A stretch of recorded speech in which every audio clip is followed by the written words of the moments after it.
lei rappresenta l'ordine degli infermieri, un impegno in questo momento particolarmente gravoso. Sicuramente rientriamo tra le figure professionali che in questo momento sono particolarmente impegnati nell'affrontare questo problema, diciamo questo del Covid-19. Tuttavia devo dire che in questo momento ci stiamo attrezzando e stiamo cercando di fornire come ordine una serie di informazioni ai nostri colleghi per affrontare meglio le problematiche sulla base delle esperienze che sono state già fatte al nord d'Italia. Prima fra tutte, non so, c'è un video che c'è sul sito della Federazione Nazionale, così come ci sono tutte le informazioni, le circolari che sono state emanate sull'uso dei DPI, sul lavaggio delle mani, sull'utilizzo di alcuni strumenti e metodi per evitare di trasmettere e di essere infettati, diciamo, dai virus. C'è un impegno importante in questo momento, ecco, cosa chiedete alle istituzioni come ordine degli infermieri?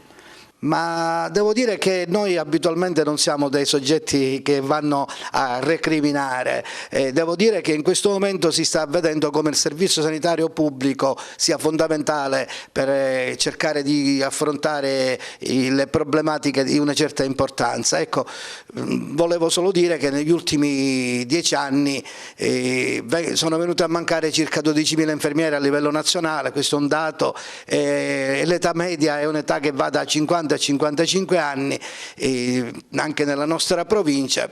Quello che diciamo è che c'è la necessità di andare a rivedere il rapporto tra infermiere e paziente e magari avere la possibilità di avere dei giovani infermieri per affrontare meglio queste problematiche, questi problemi. Abbiamo visto i visi dei nostri colleghi tumefatti dalle mascherine, dai turni massacranti di 12 ore, se non di più.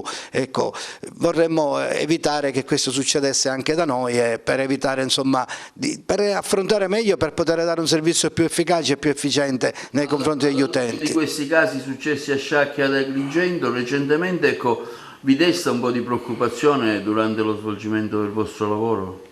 Ma devo dire che noi rispetto a queste problematiche, a problematiche relative al rischio clinico, come OPI abbiamo già affrontato tutta una serie di dinamiche, abbiamo svolto degli eventi formativi appunto per cercare di informare, di formare i colleghi, di fare rivedere a loro un po' le abitudini, quello che era le proprie attitudini quotidiane sul lavaggio delle mani, sull'uso dei DPI, come ho detto prima, per cui non ci sentiamo molto preoccupati dal punto di vista professionale e siamo pronti ad affrontare queste problematiche.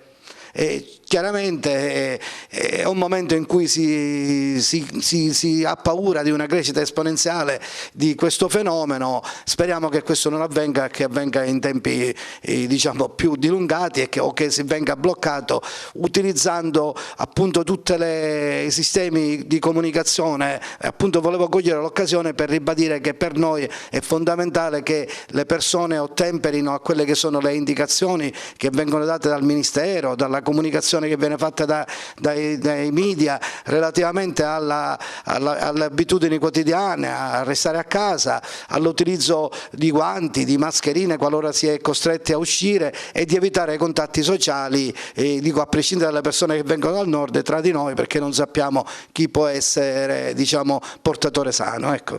Questo è l'appello che noi lanciamo per evitare di andare a ingolfare ed andare a intasare il sistema pubblico. Grazie.